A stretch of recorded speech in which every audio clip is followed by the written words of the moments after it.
Cinema కార్మికులకు వెంటనే న్యాయం చేయాలి న్యాయం చేయాలి we want justice we want justice we want justice we want justice we want justice we want justice we want justice we want justice arrest చేయాలి సినీ కార్మికుల ద్రోహి వల్లభనేని అనిల్ కుమార్ వెంటనే అరెస్ట్ చేయాలి చిత్రపురిని దోచుకోవడానికి పేద సినిమా జీవితాలతో ఆడుకున్న అనిల్ కుమార్ వెంటనే అరెస్ట్ చేయాలి అరెస్ట్ చేయాలి చిత్రపురి కుంభకోణం చేసినటువంటి అనిల్ కుమార్ వెంటనే అరెస్ట్ చేయాలి we want justice we want justice we want justice we want justice we want justice we want justice we want justice న్యాయం చేయాలి దిల్ రాజు గారు సినిమా కార్మికులకు వెంటనే న్యాయం చేయాలి ఎఫ్టీసీ చైర్మన్ గారు సినిమా కార్మికులకు వెంటనే న్యాయం చేయాలి we want justice we want justice స్పందించాలి గౌరవ ముఖ్యమంత్రి రేవంత్ రెడ్డి అన్న గారు వెంటనే స్పందించాలి సినిమా కార్మికుల కోసం గౌరవ ముఖ్యమంత్రి రేవంత్ రెడ్డి అన్న గారు వెంటనే అందరికీ నమస్కారం. ఈరోజు ఫిల్మ్ డెవలప్మెంట్ కార్పొరేషన్ దగ్గర మేము ఈ చిత్రపురి పైన జరుగుతున్న దాని మీద ఇక్కడ రిప్రజెంటేషన్ ఇచ్చి ఇక్కడ అజిటేషన్ చేయడానికి వచ్చాము. గత 6 సంవత్సరాల నుంచి ప్రభుత్వానికి ఎన్నో రిప్రజెంటేషన్లు ఇస్తున్నా కూడా ఎఫ్డీసీ ఎలాంటి స్పందన లేదు. దానికి కారణం ఏంటంటే ఎఫ్డీసీలో నిజమైన సినిమా కార్మికులకి ప్రొడ్యూసర్లకి ఎలాంటి ప్రాబ్లమ్స్ ఉన్నాయనే తెలిసే వాళ్ళు ఏ రోజు ఇక్కడ ఎఫ్డీసీలో లేరు. ఈరోజు తెలుగు చలనచిత్ర పరిశ్రమలో ఒక మంచి పొజిషను కింది లెవెల్ నుంచి తెలుసుకుని అన్ని విధాలుగా ఒక అవగాహన ఉన్న దిల్ రాజు గారు చైర్మన్ అవ్వడము నిజంగా కార్మికులందరికీ అదృష్టంగా భావిస్తున్నాము. ఆయన ఆధ్వర్యంలోనే ఈ ప్రభుత్వానికి రిప్రజెంటేషన్గా ఇచ్చి ఈ చిత్రపూర్లో జరిగిన అవినీతి పైన ఒక హడా కమిటీ ఆయన ఆధ్వర్యంలోనే వేసి ఈ కమిటీని రద్దు చేయవలసిందిగా ఈరోజు మేము ఇక్కడ రిప్రజెంటేషన్ ఇచ్చి ఇక్కడ ధర్నా చేయడం జరిగింది. చాలా సంవత్సరాల నుంచి డీసీఓకి కానీ కమిషనర్కి కానీ ఎన్ని రిప్రజెంటేషన్లు ఇచ్చినా కోర్టుకి ఎన్ని ఆర్డర్లు ఉన్నా కూడా ఈ రోజు వరకు ఏ అధికారులు ఆ కోర్టు ఆర్డర్లని పాటించట్లేదు. కొంతమంది మంత్రులను కూడా ఈ కమిటీ మభ్యపెట్టేసేసి పక్కతో పట్టిస్తుంది. దానికి వివరంగా కోర్టు ఆర్డర్లతో పాటు అన్నీ ఇప్పుడు దిల్ రాజు గారి పేసీకి మొత్తం ఇన్వార్డ్లో ఇవ్వడం జరిగింది. దానికి కోర్టు ఆర్డర్లను కూడా ఇవ్వడం జరిగింది. ఈయన ఆధ్వర్యంలో కంపల్సరీ ముఖ్యమంత్రి గారి దృష్టికి వెళ్తుందని మేము నిజంగా భావిస్తున్నాము. ఇప్పుడు ఫెడరేషన్ ఆధ్వర్యంలో జరుగుతున్న 24 క్రాఫ్ట్లకు సంబంధించిన సమ్మె కూడా నిజంగా అది కొంతమంది నాయకులకి స్వార్థం కోసం చేస్తున్నారు. ఎందుకనంటే అక్కడ నాయకులుగా ఉన్న వాళ్ళు ఏ రోజు ఒక 5 గంటలు నిలబడి అక్కడ వర్క్ చేసిన వాళ్ళు కాదు. 20 రోజులు సమ్మెగా ఉన్నా కూడా వాళ్ళకు ఒరిగేది ఏం లేదు. ఎందుకనంటే అవినీతి సొమ్ముతోటి ఆల్రెడీ వాళ్ళు ఒక మెడల్ కట్టుకొని ఉన్నారు. ఇప్పటికైనా నిజంగా మేము 25 సంవత్సరాల నుంచి ఇండస్ట్రీలో ఉండి మనం గంటల తరబడి సినిమాలు చేసి అనుభవం ఉన్న వాళ్ళము 24 క్రాఫ్ట్స్లో ఉన్న వాళ్ళు మన కోసం ఏది కొట్లాడుతున్నారు. నిజంగా ఆ 30% జెన్యూన్గా ప్రొడ్యూసర్లు ఇవ్వడానికి కూడా రెడీగా ఉన్నారు. కానీ కొంతమంది దీంట్లో 2 విభాగాలుగా దాన్ని విభజించేసి ఈ గొడవను అనేది తీసుకొచ్చేసేస్తే దీనికి 2 రకాలుగా లాభాల కోసం చూస్తున్నారు. ఒకటి ఫెడరేషన్లో ఉన్న నాయకులు ఈ ఫిల్మ్ ఛాంబర్ ఎలక్షన్లని పోస్ట్పోన్ చేసేయడం ఒకటి. రెండోది 7,000కి ఒక ఎస్ఎఫ్టీ రూపాయలు పెట్టి చిత్రపూర్లో మిగిలిన భూమిని కార్మికులకు అందకుండా బయట వాళ్ళకి అమ్మడం కోసం అక్కడ చండీయాగం పేరుతోటి పూజ చేసేసి కాంట్రాక్టులకి అప్పచెప్పేసేసి అది మరొక రియల్ ఎస్టేట్ వ్యాపారం చేయడం కోసము దాన్ని పక్కదారి పట్టించడం కోసమే ఈ సినీ కార్మికులది ఈ ఫెడరేషన్ సమ్మె అనేది తీసుకొచ్చారు. దయచేసి 24 క్రాఫ్ట్స్లో ఉన్న ప్రతి ఒక్కరూ ఏది నిజం ఏది అబద్ధం అనేది నినాదం తీసుకురావాల్సిందిగా అందరినీ కోరుతున్నాము. మన ఫెడరేషన్ రోజు మనకి 20 రోజులు షూటింగ్ ఉంటే ఒక 200-300 కోసం ఇంత కొట్లాడుతున్నాం.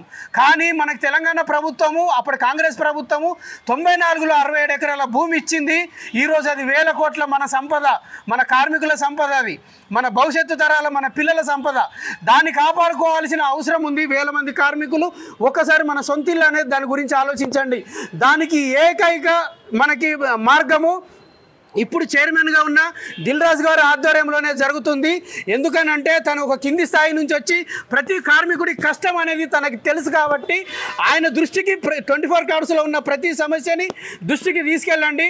మాకు చేతనైంది జూనియర్ ఆర్టిస్ట్ యూనియన్కి సంబంధించిన కొన్ని వాళ్ళు చెప్పారు, మిగిలిన ఒక 2-3 యూనియన్లే చెప్పారు, వాళ్ళన్నీ ఇక్కడ ఇచ్చాం. ఒక నాయకుడు 6 సంవత్సరాల నుంచి జూనియర్ ఆర్టిస్ట్ యూనియన్లో ఉన్న సుమారు కొన్ని కోట్ల రూపాయలను కొల్లగొట్టేసేసి వాళ్ళకి డైలీ వేజెస్ అనేది టైం సమయానికి ఇవ్వకుండా వాళ్ళ అకౌంట్లని ఇష్టానుసారంగా సొంత సలాభం కోసం వాడుకునే వాళ్ళు ఈరోజు నాయకులుగా చలామణి అవుతూ సినిమా కార్మికులకి న్యాయం చేస్తామని అంటే మనం గుడ్డిగా నమ్మొద్దు. దాన్ని చాలా రోజుల నుంచి వాళ్ళు ఎక్కడ ధర్నా అయితే అక్కడ వస్తే వాళ్ళకి షూటింగ్లు చెప్పట్లేదు, షూటింగ్లకు వెళితే ఏజెంట్లను అడ్డం పెట్టుకొని వాళ్ళని ఆ పేమెంట్లు రానివ్వట్లేదు. దానికోసం శంకూర్ రవీందర్ సపరేట్గా కొంతమంది సుమారు ఒక 600 మంది జెన్యూన్గా జూనియర్ ఆర్టిస్టులని ఏకదాటికి తీసుకొచ్చేసేసి 4 సంవత్సరాల నుంచి కొట్లాడుతూ ఈరోజు సపరేట్గా దానికి ఒక యూనియన్ అనేది పెట్టడం జరిగింది. నిజంగా దాంట్లో ఉన్న జూనియర్ ఆర్టిస్టులు సేమ్ మిగిలిన వాళ్ళు అందరూ కూడా ఈ ప్రస్తుతం ఉన్న జూనియర్ ఆర్టిస్ట్ యూనియన్ దాన్ని రద్దు చేయాలి, దాంట్లో ఉన్న నాయకులపైన విచారణ జరిపించాలి, ఆ అకౌంట్స్ అన్ని ఎక్కడికి వెళ్ళినాయి మనీ అనేది విచారణ జరిపించాలి. ఇప్పుడు కొత్తగా రిజిస్టర్ చేసిన ఈ జూనియర్ ఆర్టిస్ట్ యూనియన్ కేవలం యూనియన్ ద్వారానే ప్రొడ్యూసర్లకు అందరికీ సమన్వయంగా ఒక అనుసంధానంగా ఉంటూ దీన్ని 24 క్రాఫ్ట్స్లో భాగస్వామ్యం చేసి నిజమైన జూనియర్ ఆర్టిస్టులకి ఎవ్రీడే పని కల్పించడానికి ఇది ఒక మంచి మార్గము. మిగిలిన 24 క్రాఫ్ట్స్లలో కూడా కొన్ని యూనియన్లలో ఎలాంటి అవినీతి జరుగుతుందో తెలుసు. దీన్ని కాపాడడానికి ఈరోజు ఏదో మేము నాయకుల్లాగా ఉండి ఒక ముసుగు వేసుకొని కార్మికులను మోసం చేస్తున్నారు. వాళ్ళ మాటలు ఎట్టి పరిస్థితుల్లో నమ్మద్దు. ఈ జూనియర్ ఆర్టిస్ట్ యూనియన్ ఒకటే ప్రక్షాళన కాదు, ఫెడరేషను మరియు 24 క్రాఫ్ట్స్ మరియు ఛాంబరు తర్వాత చిత్రపూర్ని ప్రక్షాళన చేసుకోవాల్సిన అవసరం ఉంది. ఈరోజు 13,000 మంది కార్మికులకి ఏ రోజు పని చేస్తే కానీ ఆ రోజు బ్రతకడానికి లేదు. అవన్నింటికీ కారణం అవినీతి నాయకులని శాశ్వతంగా బహిష్కరించి ఎవరన్నా భవిష్యత్తులో ఒక యూనియన్లో ₹1 తప్పు చేస్తే చాలా కఠినమైన శిక్షలు ఉన్నాయి అని ఇలాంటి FDC ద్వారా భవిష్యత్తులో ఒక చట్టాలు అనేది తీసుకురాకపోతే భవిష్యత్తులో మన పిల్లలే కాదు పిల్లల కార్మికులు కూడా ఇలాగే ఇంకా రాబోయే కాలంలో ఇబ్బందులు పడాల్సి వస్తుంది. కాబట్టి ప్రతి యూనియన్ ప్రతి కార్మికుడు చిత్రపూర్ని కాపాడుకోవాల్సిన అవసరం వచ్చింది. మనం ప్రభుత్వం దృష్టికి తీసుకెళ్దాము. మళ్ళీ ఒక వారం 10 రోజుల తర్వాత మళ్ళీ ఇక్కడే ధర్నా చేద్దాము.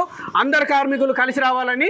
సేవ్ చిత్రపురి, సేవ్ సినీ వర్కర్స్, అవినీతి కమిటీని వెంటనే రద్దు చేయాలి, అవినీతి కమిటీని వెంటనే రద్దు చేయాలి. దిల్ రాజు గారి ఆధ్వర్యంలో చిత్రపురి అవినీతి ప్రక్షాళన జరగాలి. దిల్ రాజు గారి ఆధ్వర్యంలో ముఖ్యమంత్రి దృష్టికి తీసుకువెళ్ళాలి. సినీ కార్మికుల ఐక్యత, సినిమా కార్మికుల ఐక్యత. ఇప్పుడు రాజు గారిని జూనియర్ ఆర్టిస్టులం అందరము సినీ కార్మికులము కలవడానికి వచ్చాము. కారణం ఏంటంటే మా యూనియన్లో జరుగుతున్నటువంటి అవినీతి బయటకు తీసి దాన్ని మైక్రో ఆడిటింగ్ ద్వారా అవినీతి పరులను శిక్షించాలి. దీన్ని ప్రభుత్వం దృష్టికి తీసుకెళ్ళాలి. ముఖ్యంగా కారణం ఏంటంటే ఈయన అడ్డదారులలో గెలవడం, అసలు ఏ ఎలక్షన్ కూడా సజావుగా జాగట్లేదు. ప్రతి ఎలక్షన్లో అడ్డదారులో గెలవడం, అవినీతి సొమ్ముతో అందరినీ మేనేజ్ చేయడము, ఇటువంటి పద్ధతుల ద్వారా ఈ యూనియన్ని నడుపుతున్నారు. కాబట్టి ఈ యూనియన్ నుండి పర్మనెంట్గా సస్పెండ్ చేసి అదేవిధంగా మేము కూడా కొత్త యూనియన్ని ఒక లీగల్గా మేము రిజిస్ట్రేషన్ చేసినాం. కాబట్టి ఆ యూనియన్ ద్వారా మాకు అవకాశాలు కల్పించాలని దిల్ రాజు గారికి మరోసారి మేము విన్నపాలు చేసుకుంటున్నాము. కారణం ఏంటంటే ఇది పేపర్ వర్క్గా ఇప్పుడు కార్మికులందరూ ధర్నాలు చేస్తున్నారు. అది ఓన్లీ పేపర్ మీద రాస్తున్నారు, 30% పెంచినట్టు మాత్రమే. కానీ కింది స్థాయిలో అది అందట్లేదు. కారణం మధ్యలో దళారులు ఇటువంటి యూనియన్ నాయకులు తినేస్తున్నారు. కేవలం ₹300 జూనియర్ ఆర్టిస్టులు డైలీ పేమెంట్ ఇస్తూ స్పాట్ పేమెంట్ అని చెప్తూ ₹300 షూటింగ్లకు తీసుకొస్తున్నారు. కార్డు కూడా ఇవ్వట్లేదు కనీసం వాళ్ళకు. సో మ్యాక్సిమం జూనియర్ ఆర్టిస్టులని ఉన్న ఆర్టిస్టులకేమో పని చెప్పట్లేదు, నాన్ మెంబర్స్కి పని చెప్తూ వాళ్ళని ఇబ్బంది పెడుతూ అవినీతి సొమ్ముని సంపాదిస్తూ చేస్తున్నాడు. కాబట్టి ఇటువంటి యూనియన్ని రద్దు చేస్తూ మా యూనియన్కి అవకాశం ఇవ్వాలని మేము కోరుకుంటున్నాం. నవోదయం పార్టీ అధ్యక్షుడు తెలంగాణ. గత 8 సంవత్సరాలుగా చిత్రపూరిలో జరుగుతున్న అవినీతిపై చిత్రపూరి పోరాట సమితి మరియు చిత్రపూరి సాధన సమితి ఆధ్వర్యంలో మేము పోరాటం చేస్తున్నాము. అవినీతిపై ప్రక్షాళన జరిగి పేద సినిమా కార్మికులు, నిజమైన సినిమా కార్మికులకు ఇల్లులు దక్కాలని పోరాటం చేస్తున్నాము. గడిచిన ప్రభుత్వము టీఆర్ఎస్ ప్రభుత్వానికి కూడా ఎన్నో రిప్రజెంటేషన్లు మరియు సినిమా పెద్దలకు కూడా రిప్రజెంటేషన్లు ఇవ్వడం జరిగింది. ప్రస్తుత గవర్నమెంటు కాంగ్రెస్ గవర్నమెంట్ కూడా ఇవ్వడం జరిగింది. వారు మేనిఫెస్టోలో చిత్రపూరి అవినీతి ప్రక్షాళన జరుపుతానని మేనిఫెస్టోలో పెట్టడం జరిగింది. ఇంతవరకు సంవత్సరంన్నర కాలం గడుస్తున్నా కూడా ఇంతవరకు అవినీతి ప్రక్షాళన చేయట్లేదు రేవంత్ రెడ్డి గారు. దీనికి ఇక్కడ FDC దగ్గర దిల్ రాజు గారికి మేము రిప్రజెంటేషన్ ఇవ్వడం జరిగింది. దిల్ రాజు గారు మీరన్న చొరవ తీసుకొని రేవంత్ రెడ్డి గారికి తెలియజేసి మా అవినీతి ప్రక్షాళన జరపాలని మీ ద్వారా కోరుకుంటాము. అదేవిధంగా గత 7 రోజుల నుంచి సినిమా కార్మికుల వేతనాల పెంపుకై 30% పెంపుకై అందరూ ధర్నా చేస్తున్నారు, అందరూ స్ట్రైక్ చేస్తున్నారు. కాబట్టి మీరు చొరవ చూపి ఫిలిం ఛాంబర్ వారితో మాట్లాడి ప్రొడ్యూసర్ల పక్షాన మాట్లాడి మీరు సినిమా కార్మికులకు 24 క్రాఫ్ట్లో ఉన్న వారికి 30% వేజెస్ పెంచే దిశగా మీరందరూ కృషి చేసి మాకు సినిమా కార్మికులను న్యాయం చేయాలి. చిత్రపూర్లోని అవినీతిపై మేము చేస్తున్న పోరాటానికి మీరు మాకు తోడుగా ఉండి కాంగ్రెస్ చీఫ్ మినిస్టర్ అయిన రేవంత్ రెడ్డి గారితో మాట్లాడి మాకు న్యాయం చేయాలని, నిజమైన సినిమా కార్మికులు ఇల్లులు కేటాయించాలని మేము కోరుచున్నాము. ప్రస్తుతం ఉన్న కమిటీని రద్దు చేయాలని, అడాక్ కమిటీని ఏర్పాటు చేయాలని కూడా మీ ద్వారా కోరుతున్నాము. Thank you so much. మన పోరాటం అనేది గల్లీ నుండి ఢిల్లీ దాకా పోరాటం జరిగింది. ఈరోజు ఈ పోరాటం అనేది FDC కార్యాలయం ముందట ఈరోజు ధర్నా అనగానే మనందరం కూడా ఈ మెరుపు ధర్నాకు వచ్చేటువంటి సినిమా కార్మికులందరికీ, అన్నలకు, అక్కలకు, చెల్లెలకి పేరు పేరున ధన్యవాదాలు చెప్తా ఉన్నాం. ఈరోజు FDC చైర్మన్గా ఉన్నటువంటి దిల్ రాజు గారికి పేద సినిమా కార్మికులకు న్యాయం చేయవలసిందిగా విజ్ఞప్తి చేస్తూ ఉన్నాం. ముఖ్యంగా ఈ ప్రభుత్వం ప్రజాప్రభుత్వం రేవంత్ రెడ్డి అన్న కూడా గొప్ప మనసున్న వ్యక్తిని, ఆయనతో కూడా గతంలో పనిచేసిన అనుభవంతో చెప్తా ఉన్నాను. వెంటనే ఈ చిత్ర పరిశ్రమలో ఉన్నటువంటి అవినీతి పరుడైన అనిల్ కుమార్ని వెంటనే అరెస్ట్ చేయాలి. అనిల్ కుమార్కి సహకరించిన అధికారులందరినీ కూడా సస్పెండ్ చేయాలి. వారి వెనకాల 2-3 మంత్రులు ఉన్నారంట మీ మంత్రి మండలిలో, వాళ్ళని కూడా మీరు బర్తరఫ్ చేయాలి. ఇప్పుడు అనిల్ గారు ఏం చెప్తున్నారంటే, నేను డబ్బులు ఇచ్చి జడ్జీలను కొన్నాను, డబ్బులు ఇచ్చి మంత్రులను కొన్నాను, చిత్ర పరిశ్రమ మొత్తం కూడా నా చెప్పు చేతుల్లో ఉందని చెప్పేసి 7 రోజులుగా ఆయనకు నచ్చిన విధంగా ధర్నాలు చేస్తూ ఉన్నారు. మనం మళ్ళీ చెప్తా ఉన్నాం, చిత్రపూర్ సార సమితిగా 30% వేతనాలు పెంచాలి. దాంతోపాటు చిత్రపూర్లో అవినీతి మొత్తం కూడా ప్రక్షాళన జరగాలి. ముఖ్యంగా నిజమైన పేద సినిమా కార్మికులందరూ కూడా మహానుభావుడు ప్రభాకర్ రెడ్డి గారి ఆ గొప్ప లక్ష్యాన్ని వారి జీవిత భాగస్వాముడు ఎన్నికల్లో ఓడగొట్టారు. ఆ ఉసురు తగిలి అనిల్ గారిని వెంటనే అరెస్ట్ చేయాలి. ముఖ్యంగా ఒక ఆఫీస్ బాయ్గా వచ్చినటువంటి అనిల్ కుమార్ గారు ఈరోజు మొత్తం ప్రొడ్యూసర్లని, సినీ పరిశ్రమని, ప్రభుత్వాన్ని, ముఖ్యంగా నిజమైన సినిమా కార్మికులందరి జీవితాలతో ఆడుకున్న ఒక నీచుడు కాబట్టి, దుర్మార్గుడు కాబట్టి, కీచకుడు కాబట్టి ఈరోజు కోర్టు చెప్పినా కూడా అన్నిటి కూడా బేఖాతరు చేస్తూ ఈరోజు మొత్తం కూడా ఇష్టం వచ్చినట్టుగా ఊరి మీద ఊరేగుతా ఉన్నాడు. కాబట్టి వెంటనే అరెస్ట్ చేయాలి. అనిల్ ఆస్తులు మొత్తం కూడా జప్తీ చేయాలి. నిజమైన సినిమా కార్మికులకు వేతనాలు పెంచాలి. ముఖ్యంగా ప్రొడ్యూసర్స్ కూడా మానవత్వంతో అర్థం చేసుకోవాలి. అనిల్ కుమార్ యొక్క కుట్రలకి, కుతంత్రాలకి కార్మికులు ఎవరు బలి కావద్దు. దీని వెనకాల పెద్ద కుట్ర జరగబోతుంది. చిత్రపూర్లో ట్విన్ టవర్స్ వేసి ఒక్కొక్కటి 3 కోట్ల రూపాయలకు అమ్మాలని చూస్తూ ఉన్నాడు. ప్రభుత్వాన్ని మళ్ళీ మేము విజ్ఞప్తి చేస్తా ఉన్నాం. ప్రభాకర్ రెడ్డి గారు విగ్రహం కూడా మేము పోరాడితేనే పెట్టారు. ఆ మహానుభావుడు ఆయన యొక్క ఆలోచన విధానం అంటే నిజమైన సినిమా కార్మికులు ఇల్లు కావాలి కాబట్టి వెంటనే దాన్ని రద్దు చేసి పడేయాలి. ఇప్పుడున్న కమిటీని రద్దు చేసి అడాక్ కమిటీ వేయాలి. ఆ అడాక్ కమిటీ చైర్మన్ గా దిల్ రాజు లాంటి నిజమైన సినిమా కార్మికులు చెందిన వ్యక్తిని, సినిమా కార్మికుల కష్టాలు తెలిసిన వ్యక్తిని చైర్మన్ గా పెట్టాలి. అందులో కస్తూరి శ్రీనివాస్ గారు, మద్దినేని రమేష్ లాంటి వాళ్ళు పోరాడుతున్న పోరాట యోధులకు స్థానం కల్పించాలి. వెంటనే ముఖ్యమంత్రి గారు మా టీం అందరినీ కూడా, మమ్మల్ని అందరినీ కూడా ఆహ్వానించి ఈ యొక్క చిత్రపురి దొంగని శాశ్వతంగా చిత్ర బహిష్కరించాలని మీ ద్వారా విజ్ఞప్తి చేస్తా ఉన్నాం. ఒకవేళ ప్రభుత్వం కానీ, సినిమా పెద్దలు కానీ ఇక్కడ ఉన్న వారిని స్పందించకపోతే తొందరలో ఇక్కడ 10,000 మందితో భారీ ధర్నా కూడా చేసి, తొందరలో 10,000 మందితో భారీ ధర్నా చేసి తెలంగాణ సమాజాన్ని మొత్తం కూడా, గతంలో కూడా పెద్దలు పాశం యాదగిరి ఫిల్మ్ ఛాంబర్ దగ్గర కూడా మా చిత్రపురి పోరాట సాధన సమితి చెప్పిన కష్టాలు విని ఆయన మానవత్వంతో స్పందించడం జరిగింది. కాబట్టి తొందరలో తెలంగాణలో ఉన్న ఉద్యమకాలందరూ కూడా కలుపుకొని FDC దగ్గర, ఫిల్మ్ ఛాంబర్ దగ్గర, చిత్రపూర్లో, అదేవిధంగా రేవంత్ రెడ్డి ఇంటి ముందు కూడా మేము పెద్ద ఎత్తున కూడా మా నిరసన తెలియజేయబోతున్నాం. వచ్చే అసెంబ్లీ సెక్షన్లో ఒక డే మొత్తం కూడా ఈ చిత్రపూర్ అవినీతి మీద గతంలో బట్టి విక్రమార్క గారు మాట్లాడారు, సీతక్క గారు మాట్లాడారు. మీకు మళ్ళీ విజ్ఞప్తి చేస్తా ఉన్నాం. గతంలో మీరు ప్రతిపక్షంలో ఉన్నారు, మరి ఈరోజు ప్రజాపక్షం అంటా ఉన్నారు.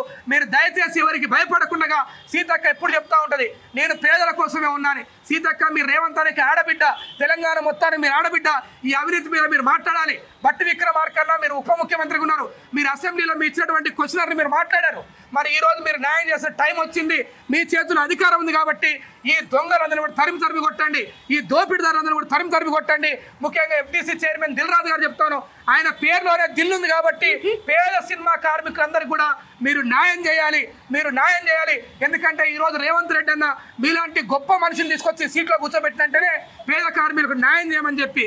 కాబట్టి అనిల్ కుమార్ చేసేటువంటి కుట్రలకి, కుతంత్రాలకి, ఈ జిత్తులమారి ఎత్తుగడలకి చట్టసభను మొత్తం కూడా కోర్టులను కూడా బ్రష్ పట్టించింది కాబట్టి ఈ నీచుడికి అసలు సినిమాకి సంబంధం లేదు కాబట్టి మనం అందరం కూడా 24 క్రాఫ్ట్ ఉన్న నిజమైన కార్మికులందరూ కూడా ఎఫ్డీసీ చైర్మన్ గారు విజ్ఞప్తి చేస్తూ ఉన్నారు. వేతనాలు పెంచే విధంగా అదేవిధంగా అర్హులైన పేద కార్మికులందరూ కూడా చిత్రపూర్లో సింగిల్ బెడ్రూమ్లు కట్టించి న్యాయం చేయాలి. ఒకవేళ అక్కడ స్థలం లేకపోతే అక్కడ ఉన్నటువంటి ప్రభుత్వం కట్టిన డబల్ బెడ్రూమ్ అయినా కూడా ముందుగా సినిమా కార్మికులు ఉన్నటువంటి జూనియర్ ఆర్టిస్ట్ దగ్గర నుంచి ఆ డబల్ బెడ్రూమ్ పంపకం కూడా మొదలు పెట్టాలి. ఈరోజు రేవంత్ రెడ్డి అని ఎప్పుడు చెప్తా ఉన్నాడు, నేను తప్పకుండా మరొక 10-15 సంవత్సరాలు ముఖ్యమంత్రిగా ఉంటా అంటున్నారు. ఆయనకి సినిమా కార్మికుల మద్దతు ఉంటే తప్పకుండా రేవంత్ రెడ్డి అన్న మరొక 20 సంవత్సరాలు ముఖ్యమంత్రిగా ఉంటాడు. ఆయనకు వయసు కూడా ఉంది, మనసు కూడా ఉంది కాబట్టి మేము సినిమా కార్మికులుగా ఆయనకి ప్రాధాయపడి విజ్ఞప్తి చేస్తా ఉన్నాం. ఈ దొంగని తరిమి కొట్టండి. మీ పరిపాలన ప్రజా పరిపాలన. ఇప్పటికే దేశంలో తెలంగాణ అంటే సంపన్నమైనటువంటి రాష్ట్రంగా, ముఖ్యంగా దేశంలో అద్భుతమైన పరిపాలన అందిస్తున్న రాష్ట్రంగా, దేశంలోనే ఆదర్శవంతమైన పరిపాలన ఉంది. కాబట్టి మీ నాయకత్వంలో మరింత ముందుకు కార్మికులు న్యాయం చేయాలని, కార్మికులు న్యాయం చేయకపోతే భవిష్యత్తులో కార్మికులు మీ ప్రభుత్వం మీద తప్పకుండా తిరుగుబాటు చేస్తారని కూడా ఈ సందర్భంగా విజ్ఞప్తి చేస్తూ మరొకసారి ప్రజా ప్రభుత్వానికి, దిల్ రాజు గారికి, పేద సినిమా కార్మికుల తరఫున 2 చేతులు జోడించి వారికి విజ్ఞప్తి చేస్తున్నాం. వర్ధిల్లాలి సినీ కార్మికుల ఐక్యత, న్యాయం చేయాలి సినిమా కార్మికుల వెంటనే, రద్దు చేయాలి కమిటీని వెంటనే, రద్దు చేయాలి.